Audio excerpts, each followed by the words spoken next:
இயேசுவே நன்றியோடு துதிக்கிறோம், ஸ்தோத்திரிக்கிறோப்பா. கிருபையாக ஆண்டவரே இந்த நேரத்தை எங்களுக்கு தந்ததுக்காக நன்றி செலுத்துகிறோம். இயேசுவின் நாமத்தில் வேண்டிக் கொள்கிறேன், ஜீவன் உள்ள நல்ல பிதாவே, ஆமேன். அருமையானவர்களே, இயேசுவின் நாமத்தில் உங்களுக்கு வாழ்த்துகள். கர்த்தர் இந்த நேரத்தில் நம்மோடு கூட பேசுவார். உங்களுக்காக நான் கொடுக்குற வார்த்தை என்ன அப்படின்னா, விசுவாசத்தை பற்றி தெளிவான ஒரு அர்த்தத்தை கொடுக்க ஆண்டவர் எனக்கு உதவி செய்திருக்கிறார். ஒரு மாற்றம் அடைந்து முகமுகமாக என் நேசரை காண்பேன். ஒரு மாற்றம் அடைந்து முகமுகமாக என் நேசரை காண்பேன். தொட்டு தொட்டு பார்ப்பேன், இயேசுவை தொட்டு தொட்டு பார்ப்பேன். பரலோகம்தான் என் மூச்சு, பரிசுத்தந்தான் என் பேச்சு. பரலோகம்தான் என் பேச்சு, பரிசுத்தம்தான் என் மூச்சு. உருமாற்றம் அடைந்து முகமுகமாக நேசரை பார்க்க வேண்டும், நேசரோடு வாழ வேண்டும். 1 கொரிந்தியர் 13வது அதிகாரம் 13வது வசனம். இப்பொழுது விசுவாசம், நம்பிக்கை, அன்பு இம்மூன்றும் நிலைத்திருக்கிறது, இவைகளில் அன்பே பெரியது. விசுவாசத்தையும் நம்பிக்கையையும் அன்பையும் மூன்றையும் ஒரே வரிசையில் பவுலையா அவர்கள் கொண்டு வருகின்றார்கள். முதல் குறிப்பு என்ன அப்படின்னா, விசுவாசம். விசுவாசம் இல்லாமல் தேவனுக்கு பிரியமாக இருக்க முடியாது. தேவன் எனக்காக எல்லாவற்றையும் செய்வார், என் பாவங்களுக்காக அவர் மரித்திருக்கிறார், அவர் என்னை ஏற்றுக்கொண்டு இருக்கிறார், என்னை நேசிக்கிறார் என்றெல்லாம் நம்ப வேண்டும். அப்படிப்பட்ட நம்பிக்கை தான், அதுக்கு பேர் தான் விசுவாசம். ஒரு நாள் மாலையிலே ஒருவர் வீட்டுக்கு 65 வயதிலே அவருக்கு ஒரு மகன் பிறந்திருக்கிறான். 65 மகன் பிறந்திருக்கிறான். அதற்கு பின்பும் அவர் குமாரத்திகளையும் குமாரரையும் பெற்றிருக்கின்றார். ஒரு நாள் மாலை வேளையில் தேவன் அந்த வீட்டுக்கு வந்தார். அவனை பார்த்து கூப்பிட்டார், உன்னோடு பேச வேண்டும். உடனே 65 வயதில் பிள்ளை பிறந்தா அவர் வாலிபர் தானே. இப்போ 25 வயசில் ஒருவருக்கு கல்யாணம் ஆகி அவருக்கு ஒரு குழந்தை பிறந்தது என்றால் அவன் பெரியவன் கிடையாது, அவன் வாலிபன் தான். இவன் 65 வயதிலே இவனுக்கு ஒரு குமாரன் பிறந்தான். அதனால் அவன் வாலிபன் என்று நாம் எடுத்துக்கொள்கிறோம், அவரே என்று சொல்லுகின்றேன் நான்.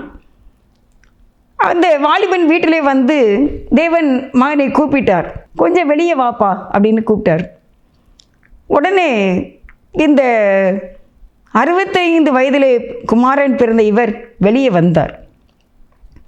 வந்தவுடனே இருவரும் பேசிக்கொண்டே போனார்கள். கொஞ்சம் தூரம் பேசிக்கொண்டே போனார்கள். இருட்டாகிவிட்டது. அப்போ தேவன் சொன்னார், நீ வீட்டுக்கு போ, நேரம் ஆயிட்டு, உனக்கு மனைவியும் குழந்தைகளும் இருக்கின்றார்கள், நீ வீட்டுக்கு போகலாம் என்றார். தேவன் சொன்னாங்க. உடனே இந்த மனிதர் தன்னுடைய வீட்டுக்கு வந்து விட்டார். இதே மாதிரி டெய்லி ஆரம்பிச்சிட்டு, டெய்லி மாலை வேளையில் தேவன் வந்து இவரை கூப்பிடுவார். சாயங்காலம் சந்தியா என்பார்கள். அப்படியே வந்து நம்ம போகலாமா அப்படின்னு சொல்லி உடனே 2 பேரும் பேசிக்கொண்டே போவார்கள். ரொம்ப தூரம் போவார்கள். திருப்பி தேவன் இவரை வீட்டிலே கொண்டு விட்டு விடுவார். இப்படி ஒரு நாள் இவர்கள் பேசிக்கொண்டே போய்கொண்டு இருக்கிறார்கள். ரொம்ப தூரம் வந்து விட்டார்கள். இது தினமும் நடந்து கொண்டே இருக்கின்றது. மனைவி பிள்ளைகளும் நன்றாக இருக்கின்றார்கள், குமாரத்திகளும் நன்றாக இருக்கின்றார்கள். இவர்கள் இருவரும் தினமும் இப்படியாக பேசி அப்படி அவர்கள் நடந்து போய் திரும்பமாக தன்னுடைய வீட்டுக்கு இவர் வந்து விடுவார். ஒரு நாள் இப்படி ரொம்ப தூரம் ஆகிவிட்டது, பேசிக்கொண்டே மிக தூரமாக போய்விட்டார்கள். வீட்டுக்கும் இவர்கள் வந்ததுக்கும் இடைவெளி அதிகமாக ஆகிவிட்டது. இப்பொழுது இவருக்கு வயது என்ன? 365 வயது. அநேக பிள்ளைகள் இருக்கின்றார்கள், சந்தோஷமான ஒரு குடும்பம். 365 வயது ஆகும்போது தேவன் சொன்னார், நம்ம வீட்டை விட்டு ரொம்ப தூரம் வந்துட்டோப்பா, நீ என் கூட வந்துடுறியா? எப்படி, உனக்கு பிடிச்சிருக்கா? நம்ம 2 பேரும் என் வீட்டுக்கு போயிடலாமா அப்படின்னு சொல்லி தேவன் கேட்கின்றார் அந்த மனிதரை பார்த்து. இவருக்கு தேவனோடு போய்விட ஆசை வந்து விட்டது. தேவனை விட்டுவிட மனதில்லை. ஓகே, நான் வர்றேன் உங்கள் கூட, நான் டெய்லி உங்கள் கூட பேசிக்கிட்டு தானே இருக்கேன், எனக்கு உங்கள் கூட இருக்கணும்னு தான் ரொம்ப ஆசையாக இருக்குது அப்படின்னு இவர் சொல்கிறாரு. 365 வயதில் தேவனோடு எப்பொழுதும் பிரியமாக இருக்க மிகுந்த ஆசைப்பட்டவராக இருந்தார். தேவனும் சரி போகலாம் வா அப்படின்னார். நீ ரெடியான்னு கேட்டாங்க. உடனே இவரும் ரெடி என்றார். வர்றேன்ப்பா அப்படின்னு சொன்னார். தேவன் அவனை எடுத்துக்கொண்டார் என்று வேதம் சொல்லுகிறது. நான் கதை மாதிரி உங்களுக்கு சொல்லிக்கிட்டு இருந்தேன். இப்பொழுது இவர் யார் என்று உங்களுக்கு சொல்லுகிறேன். எவ்வளவு ஒரு பிரியம் இருந்திருந்தால் இவர்கள் இருவரும் இவ்வளவாய் தினமும் பேசிக்கொண்டே உலாவிக்கொண்டே இருந்திருப்பார்கள். என்னதான் அப்படி பேசியிருந்திருப்பாங்க 2 பேரும். கற்பனையிலே பார்க்கவே முடியலையே, நினைச்சே பார்க்க முடியல. பெரியவே மனதில்லாதபடிக்கு இருவர் இருந்திருக்கிறார்கள். நான் நைட்டில் தான் இந்த மெசேஜ் எடுத்து பார்த்துக்கோங்க. அப்போ எனக்குள்ள என்ன ஆண்டவர் இதை பற்றி எனக்கு கொஞ்சமாக விளக்கமாக சொல்லித்தாங்க அப்படி கேட்டேன். அப்போ தேவன் சொல்லிகிட்டே இருக்கும்போதெல்லாம் இவர் என்ன சொல்லியிருப்பார் அப்படின்னா, அப்படியா, சரி சரி, அதுக்கு பிறகு அப்படியா, சரி சரி, அதுக்கப்புறம் என்ன, இப்படியாக இவர்கள் இருவரும் பேசிக்கொண்டே இருக்கின்றார்கள். என் மனசில் எனக்கு தோன்றிய ஒன்று என்ன அப்படின்னா, தேவனுக்கு இந்த மனிதன்கிட்டே பேசுவதற்கு என்ன இருக்குது? பரலோக ராஜ்யத்தினுடைய அந்த மேன்மையை தான் பேசி இருக்க வேண்டும். அதை தான் பேசியிருந்திருப்பார். ஏன்னா அதுதான் இன்னும் அந்த உலகத்துக்கு வரப்போகிறது. இப்பவுமே ஏசப்பா சொன்னாங்க, பரலோக ராஜ்யம் உங்களுக்குள் இருக்கிறது. அப்போ இந்த தேவனுடைய ராஜ்யத்தின் மகிமையெல்லாம் என்ன அப்படிங்கிறத பற்றி தான் இவர்கள் இருவரும் பேசிக்கொண்டு இருந்திருப்பார்கள். இவரும் கேட்டுக்கொண்டே இருந்திருப்பார். உலகத்தை பற்றிலாம் அவங்க பேசியிருக்கவே மாட்டாங்க. இவர் தன்னுடைய மனைவி பிள்ளைகளை பற்றிலாம் எந்த ரிமார்க்கும் கொடுக்கல, எந்த ரிப்போர்ட்டும் கொடுக்கவே இல்லை. நான் எப்படி நினைக்கிறேன் அப்படின்னா, தேவனுடைய பெரிதான கிருபையினால் தேவனும் இவரும் பேசிக்கிட்டே போய்கிட்டே இருக்காங்க. தேவன் கொண்டு வீட்டில் விட்டுட்டு போயிடுறாரு. அப்போ அவருக்குள்ளே என்ன ஃபீலிங் இருக்கும்? தேவன் என்ன பேசினாரோ அதுதான் இருதயத்தில் அப்படியே சிந்தனையில் மைண்டில் இருக்கும். வீட்டுக்குள்ளே வந்தாலுமே என்ன இருக்கும் அப்படின்னா, ஒரு ப்ரெசன்ஸ் இருக்கும். நல்ல ஏசி போட்ட வாசனை நல்ல சென்ட் அடித்த ஒரு காரில் நீங்கள் ஏறி உட்கார்ந்துட்டு திருப்பி நம்ம வெளியே இறங்கும்போது வலையில் தொட்டால் குளிர்ந்து கிடக்கும். ட்ரெஸ்ஸுன்னெல்லாம் வாசனை வீசு. அதுவும் கொஞ்ச நேரம் நம்ம மேலே அந்த வாசனை இருந்துக்கிட்டே தான் இருக்கும். அதே போல தான் தேவன் இந்த மனிதரோடு பேசும் பொழுதெல்லாம் இந்த ஒரு பிரசன்னம் நிரம்பி இருந்ததுனால அவருக்கு ஒன்றுமே தெரியல. சந்தோஷத்தில் அவர் காணப்பட்டார். அவர் யாருன்னு உங்களுக்கு தெரியணும்ல. நான் எனக்குள்ளாக கடவுள் எனக்குள்ள ஒரு வெளிப்படுத்தின அந்த ஒரு இமேஜ், அந்த ஒரு கற்பனையை உங்களுக்கு நான் சொல்லியிருக்கிறேன். அவர் பேர் ஏனோக். ஏனோக்கு என்றால் பிரதிஷ்டை என்று அர்த்தம். பிரதிஷ்டை என்றால் என்ன அப்படின்னா, ஒப்பு கொடுத்தாச்சு, பிரதிஷ்டை பண்ணுறோம். நான் உங்களுக்கு 500 ரூபாய் நான் காணிக்க கொடுக்குறேன், ஆண்டவரே உமக்காக கொடுக்குறேன், பிரதிஷ்டை பண்ணுறோம். ஊழியக்காரங்களை பிரதிஷ்டை பண்ணுறாங்க. இனிமேல் இவங்க ஊழியத்துக்கு தான் பிரதிஷ்டை பண்ணுறாங்க. அதுக்கு பிறகு அவங்க தேவனுக்கு தான். அதே போல் ஏனோக்கு என்றால் அவன் தேவனுக்காக பிரதிஷ்டை பண்ணப்பட்டவர் என்ற அர்த்தம். ஏனோக்கு என்றால் தேவன் தனக்கு பிரியமானபடியால் எடுத்துக்கொண்டார். அதனால் ஏனோக்குனாலே பிரியம், தேவ பிரியம் என்று அர்த்தம். இப்போ நான் வாசிக்கிறேன். ஆதியாகமம் 5வது அதிகாரத்தில் 21வது வசனத்தை வாசிக்கிறேன். ஏனோக்கு 65 வயதான போது மெத்துசுலாவை பெற்றான். 22 ஏனோக்கு மெத்துசுலாவை பெற்ற பின் 300 வருஷம் தேவனுடைய சஞ்சரித்து கொண்டு இருந்து குமாரரையும் குமார்த்திகளையும் பெற்றான். ஏனோக்குடைய நாளெல்லாம் 365 வருஷம். ஏனோக்கு தேவனுடைய சஞ்சரித்து கொண்டு இருக்கையில் காணப்படாமல் போனான். தேவன் அவனை எடுத்துக்கொண்டார். அருமையானவர்களே, இவங்க 2 பேரும் இப்படி பேசிக்கிட்டே போய்கிட்டு இருக்கும்போது ரொம்ப தூரம் ஆன உடனே தேவன் தன்னோட கூட அவரை எடுத்துக்கொண்டார். கவனமாக இந்த செய்தி நீங்கள் கேட்டீங்கன்னா, தேவனுடைய இதயமும் ஏனோக்கு ஐயாவுடைய இதயமும் எப்படி இருந்துக்குன்னா நல்லா ஜாயிண்டாக இருந்திருக்கு. ஏனோக்குடைய ப்ராப்ளம் எதுவுமே இங்கே வரல. அவர் மற்ற எந்த குறைகளையும் இங்கே சொல்லவும் இல்லை. தேவன் பேசிகிட்டே இருந்திருப்பாங்க, ஏனோக்கு ஐயா கேட்டுக்கிட்டே இருந்திருப்பாங்க. அந்த பிரியத்தை எப்படி சொல்வதுன்னு தெரியல எனக்கு. அதை நான் திருப்பி அந்த 24 வாசிக்கிறேன் பாருங்கள். ஏனோக்கு தேவனுடைய சஞ்சரித்து கொண்டு இருக்கையில் காணப்படாமற் போனான். தேவன் அவனை எடுத்துக்கொண்டார். சஞ்சரித்து கொண்டு இருந்தார்கள் தேவனும் ஏனோக்கு. சஞ்சரிக்கிறது என்பது வாழ்க்கை. நம்ம வீட்டுக்குள்ளேயே சஞ்சரித்து கொண்டு இருக்கின்றோம். நான் என் வீட்டில் வாழ்ந்து கொண்டு இருக்கிறேன். எனக்கு என் வீடு தான் உலகம், என் வீடு தான் எனக்கு வாழ்க்கை. என் வீட்டுக்குள்ளேயே இருக்கிறேன். நான் இது என்னோடய பெட்டில் நான் இருக்கிறேன், என்னுடைய சேரில் இருக்கிறேன், என்னுடைய கிச்சனுக்கு போகிறேன், என்னுடைய மாடிப்படியில் நான் உட்கார்ந்துருக்கேன். என்னுடைய வாழ்க்கை எவ்ரி டைம் அதான். அதே போல் ஏனோக்குக்கு எல்லாமே தேவன்தான். சஞ்சரித்து கொண்டு இருக்கையில் அப்படின்னா அப்போது தேவனுடைய அந்த ப்ரெசன்ஸ் இருக்கலாம், மகிமை, அதுவே ஏனோக்கை நிரப்பி இருந்திருக்கும். சாத்தான் அங்கே வருவதற்கு இடமே கிடையவே கிடையாது. பிசாசினுடைய எந்த எண்ணங்களும் வருவதற்கு அங்கே இடமே கிடையாது.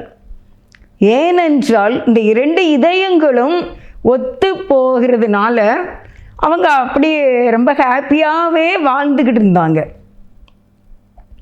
இன்றைக்கி தேவன் நம்மகிட்ட அதான் விரும்புகிறார். தேவனோடே நம்ம வாழ்ந்து கொண்டு இருக்க வேண்டும். அவருக்கு திருமணம் ஆகியிருந்தது. 65 வயதிலே அவர் குழந்தை பெற்றார். ஃபஸ்ட்டு பேபி 65 வயசில் தான் அவருக்கு ஃபஸ்ட்டு பேபி பிறக்குது. அந்த குமாரனுக்கு என்ன பேர் அப்படின்னா, ஏனோக்கு 65 வயதான போது மெத்துசூலாவை பெற்றான். 21வது வசனம். ஆதியாகமம் 5:21 ஃபஸ்ட்டு குமாரன் பேர் என்ன? மெத்துசூலா. அந்த குமாரனை பெற்றிருக்கிறார். திருப்பியும் அவர் குமார்த்திகளையும் குமாரர்களையும் பெற்றிருக்கிறார். பையங்களும் பிறந்திருக்காங்க, பெண் பிள்ளைகளும் பிறந்திருக்காங்க. ஆனால் தேவனோடு வாழ்ந்து கொண்டும் இருக்கின்றார். என்னால் இதை இமேஜ் பண்ணவே முடியல. எப்படி இதை கற்பனை பண்ணி சொல்ல உங்களுக்குன்னு எனக்கு தெரியவும் மாட்டேங்குது. Understanding and adjustment.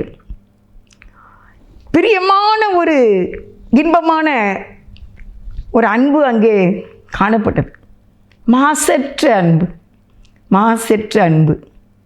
நடுவில் கொலைப்படி வரல, வேறு யாரும் வரல. தேவனும் ஏனோக்கு அவர்களும் தான். 65 வயதிலே ஏன் முதல் குழந்தையை பெற்றான் என்று எழுதியிருக்கிறார் பரிசுத்த ஆவியானவர். கடைசியில் 365 வரைக்கும் இருந்தாருன்னா 300 வருஷம் தேவனோடு வாழ்ந்தார். எனக்கு 30-35 வயசுக்குள்ளே எனக்கு ஒரு பெரிய பிரச்சனை வந்துச்சு சரீரத்தில். நான் அப்படியே தேவன் என்னை எடுத்துக்கொள்ள வேண்டும் என்று ஜெபிக்கிற மாதிரி ஒரு இதில் இருந்தேன். ஆனால் எடுத்துக்கிடுங்கன்னு சொல்லலை. ஏன்னா அப்படி சொல்லக்கூடாதுன்னு அந்த நாட்களிலே பிரசங்கம் பண்ணினார்கள். அந்த பிரசங்கத்தை நான் கேட்டிருந்தேன். வருகைக்கு நம்ம போகணுங்கிறதான் அந்த நாட்களிலே முக்கியமான செய்தியாக இருக்கும். எங்கே போனாலும் ரட்சிக்கப்பட்டிருக்கீங்களா? பரிசுத்த ஆவியை பெற்றிருக்கீங்களா? அவருடைய முதலாம் உயிர்த்தெழுதலுக்கு நீங்கள் ஆயத்தமாக இருக்கீங்களா? அப்படி தான் அந்த நாட்களிலே பிரசங்கத்தை கேட்டிருக்கிறேன். அதனால் ஆண்டவரை நம்மளை எடுத்துக்கிடணும் அப்படிங்கிறது வரல. நான் நல்ல பரிசுத்தமாக இருந்தால் உங்களோடு வாழ எனக்கு ஆசையாக இருக்குது அப்படின்னு கேட்குற மாதிரி நான் சர்ச்சில் போய் நான் அழுதேன். அதான் சொல்கிறேன், ஒரு 35 வயசு கிட்டக்க தான் 3 குழந்தைகள் பிறந்து விட்டார்கள். அப்போ எங்களுடைய ஆலயத்தில் தூத்துக்குடி சண்முகபுர பேதுரு ஆலயம், அந்த ஆல்டரில் இருந்து அப்படியே ஒரு வார்த்தை வந்து, ஏனோக்கோடு 300 வருஷம் சஞ்சரித்த நான், ஆஃப்டர் ஆல் இந்த பூமியில் நீ எத்தனை வருஷம் இருப்ப, உன் கூட நான் இருக்க மாட்டேனா அப்படின்னு சொல்லி இந்த சத்தம் கிடைச்சு. என் கர்த்தருக்கு ஸ்தோத்திரம், நன்றியோடு நான் ஸ்தோத்திரிக்கிறேன். அவர் அப்படி என்னோடு பேசினார். ஏனோக்கோடு 300 வருஷம் வாழ்ந்த நான், ஆஃப்டர் ஆல் எத்தனை வருஷம் இருப்பேன் இந்த பூமியில், உன் கூட நான் இருக்க மாட்டேனா? இப்போ நீ என்ன பிரச்சனைக்காக வந்து நிற்க என்கிட்ட அப்படின்னு சொன்னாங்க. என்னமான ஒரு ஆறுதலோட ஆலயத்திலிருந்து நான் எழுந்து வந்தேன். திருப்பி அந்த மாதிரி பிரச்சனை சரீரத்திலே காணப்படவில்லை. தேவன் காப்பாற்றினார் தம்முடைய மிகுந்த கிருபையினால், அவருடைய இரக்கத்தினால். அப்போவே நான் அதை யோசித்து பார்ப்பேன் அடிக்கடி.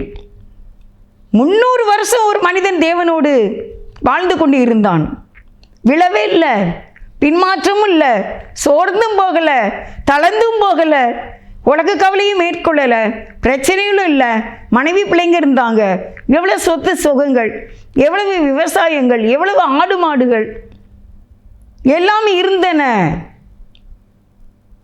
இன்றைக்கி 80 வயசு வரைக்கும் வாழ்கிறவங்களே சஞ்சலம் தவிப்போடு வாழ்ந்து கொண்டு இருக்கின்றார்கள். 30 வயசுலேயே தவிக்கிறாங்க, 45 வயசில் பிள்ளைகள் தவிக்கிறாங்க. என்ன ஒரு கஷ்டம் அப்படின்ட்டு, எவ்வளவு கடன் அப்படின்னு கலங்குறாங்க. பிள்ளைகள் கீழ்ப்படிய மாட்டேங்கிறாங்க. அநேக வாலிப பிள்ளைகள் திருமணமே வேண்டாம் என்கின்றார்கள்.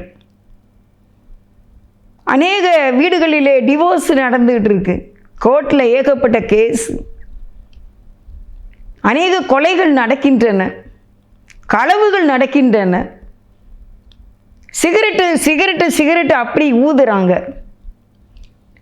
நான் நேற்று டெய்லரிங் போக வேண்டியது இருந்துச்சு, தைக்க கொடுக்கறதுக்கு. போகும்போது ஒரு சின்ன பாதை, அந்த சின்ன பாதை வழியாக நான் போகும்போது அங்கே ஒருவன் உட்கார்ந்து சிகரெட்டு ஊதி கொண்டு இருந்தான். நான் குனிஞ்சுக்கிட்டே போயிட்டேன். குனிஞ்சுக்கிட்டே நான் போகிறேன். அதில் பார்த்தீங்கன்னா பீடி சிகரெட்டு ஊதி இவ்வளவு குப்பை அதில் இருக்குது. பீடியும் சிகரெட்டுமாக பாதியாக ஊதி அதில் அவ்வளவு இருக்குது. இவன் ஒருத்தர் இதில் உட்காந்து ஊதுறானா, இவன் கூட எத்தனை பேர் சேர்ந்து இந்த பீடி சிகரெட்டை ஊதுறாங்களோ தெரியல. தேவன் வானத்தில் இருக்கிறாய், நீ பூமியில் இருக்கிறாய், உன் வார்த்தைகள் சுருக்கமாக இருக்கட்டும் அப்படின்னா உன் பாவமும் இவ்வளோ பெருசா? இவ்வளோ சிகரெட்டை பீடியை நீ ஊதி இருக்கியே, நீ பரலோகத்துக்கு எப்படி போவ? எனக்கு அதில் உட்கார்ந்துருந்த பையன் முகத்தை கூட பார்க்கல. ஆனால் எப்படியும் ஒரு 40 வயசு உள்ளதான் இருக்கும். தனியான ஒரு சின்ன ஒரு பாதை, முடுக்கு பாதை. அங்கே வேற யாருமே இல்லை, இவன் மட்டும்தான் உட்கார்ந்துருந்தான்.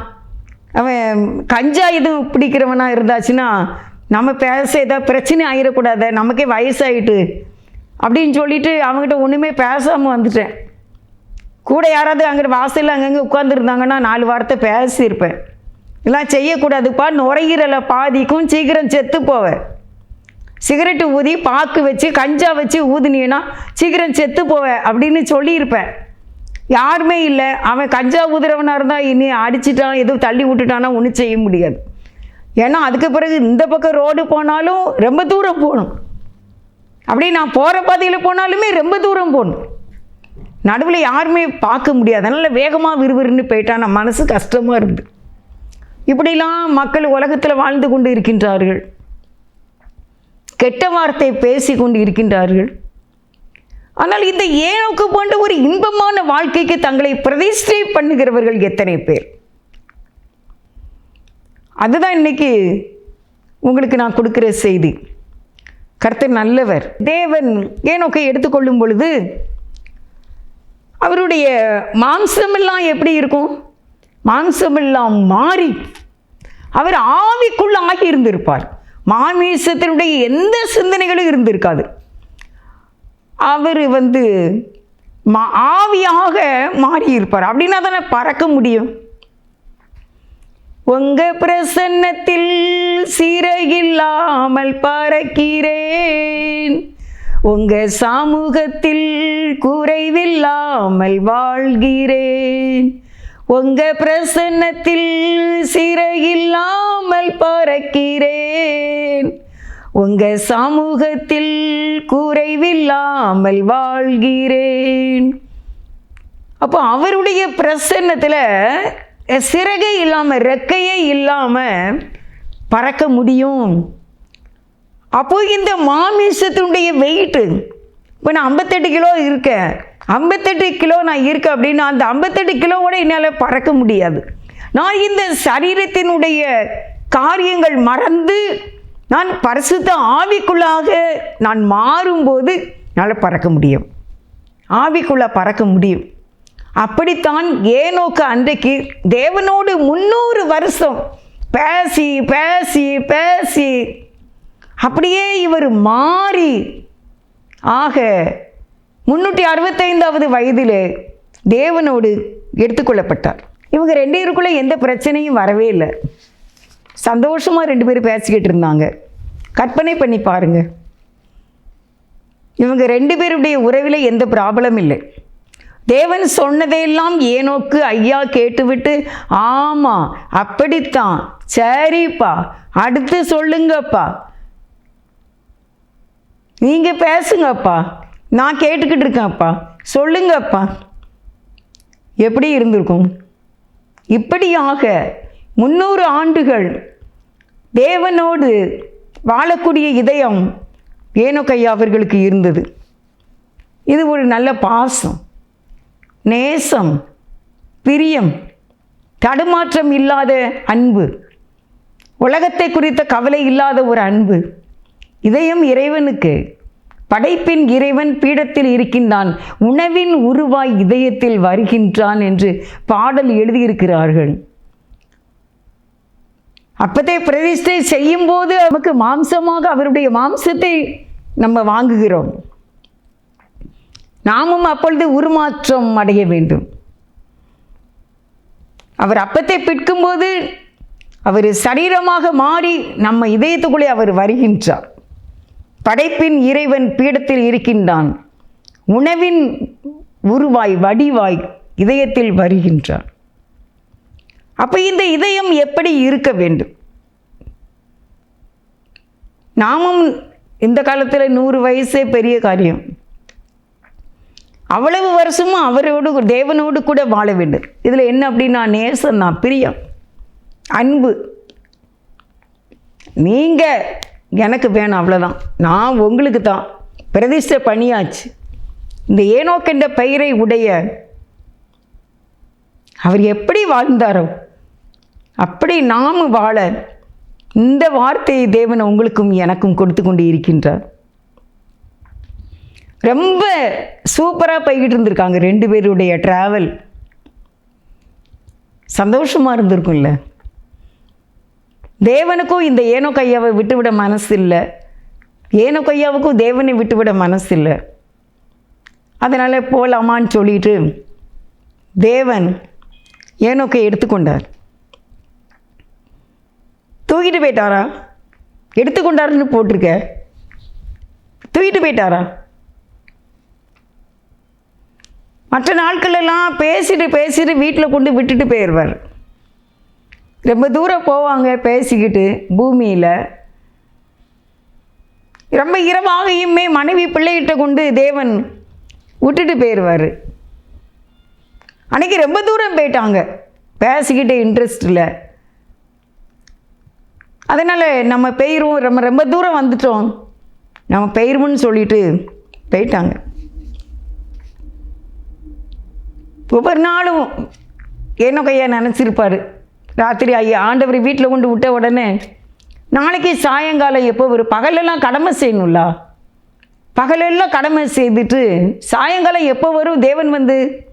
ஏனோக்கு போகலாமா கூப்பிட்டுருப்பாங்கல்ல. 2 பேரும் வெளியே போயிருக்காங்கல்ல. சந்தோஷமான வாழ்க்கை.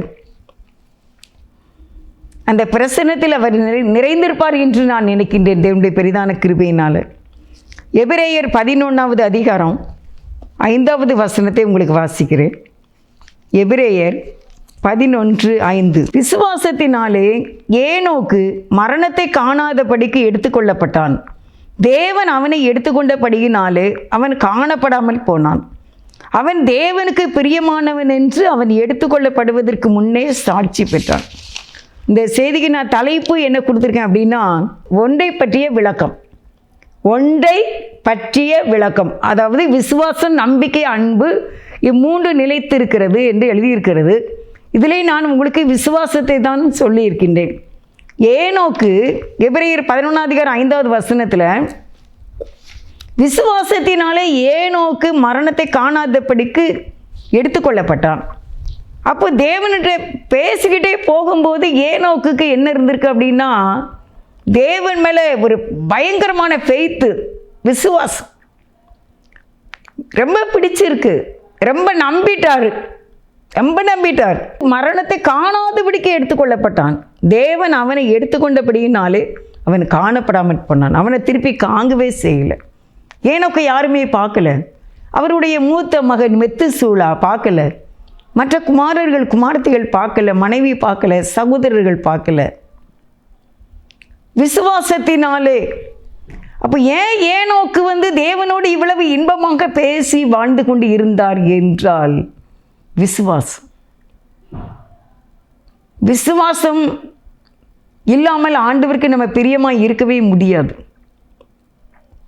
ஒருத்தர் தன்னுடைய பிள்ளைக்காக ஆண்டவரிடத்திலே சுகத்துக்காக வருகின்றான். அப்போது தேவன் ஏசப்பா கேட்குறாங்க, இவனை சுகமாக்க எனக்கு வல்லமை உண்டு என்று நீ விசுவாசிக்கிறாயா அப்படின்னு தான் ஆண்டவர் கேட்காங்க. நோயை குணமாக்கும் போதெல்லாம் கேட்குற தேவன் கேட்குற ஒரு கேள்வி, விசுவாசம் இருக்கா?